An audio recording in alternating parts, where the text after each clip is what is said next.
But the communication we're talking about today is interpersonal communication between people. And we're probably going to go back again to our rings of friends and rings of relationships, because communication, just like boundaries, is going to change based on what ring of that relationship circle you're going to be talking about.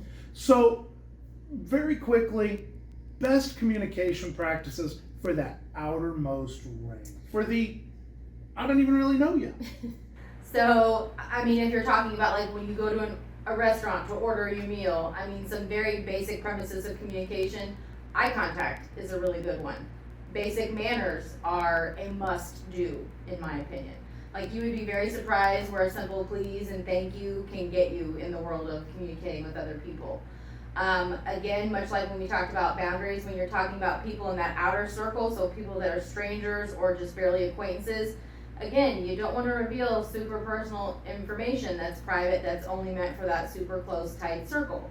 So I would say eye contact, manners, and kind of remembering who you're talking to about what you talk to them about. So we also want to be mindful that if we are in a very irritated state, sometimes it's best to hold off on that communication, because sometimes when we are frustrated or upset, we may say things that if we were in a more calm, clear state of mind that we wouldn't.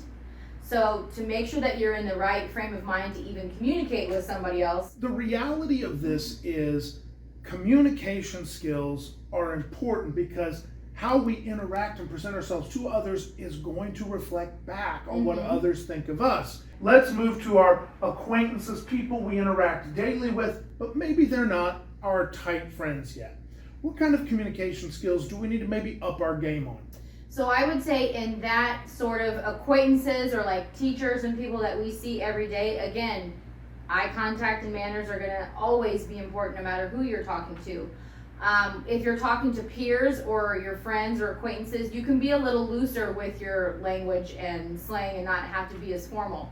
When you're talking with teachers, however, you may want to make sure that you're being respectful in how you communicate that to other people. Again, for people that are in that kind of middle ring, not strangers, not our super close-knit family and best friends, but people, again, in that kind of middle place, we want to be careful to not give away too much personal private information because it's not necessary or beneficial.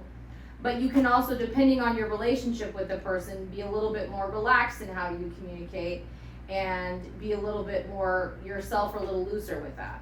Well, and that also goes back to particularly people in authority, people who are maybe teachers, people who are mentors.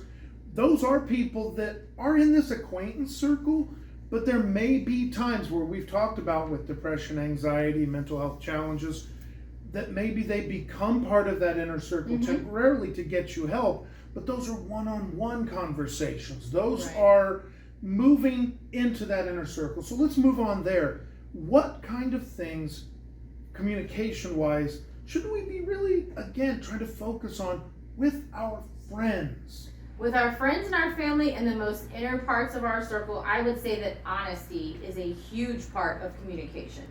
So, you know, I try to live by the golden rule and treat people the way that I want to be treated. So if I want people to have open and honest communication with me, then I have to give that to the people that I communicate with. I would also, again, encourage those manners and, you know, making sure that if we're talking, that you're looking at me so I know that you're paying attention. That's one of those very basic tenets of showing someone that you're engaged in conversation. Get into some of our next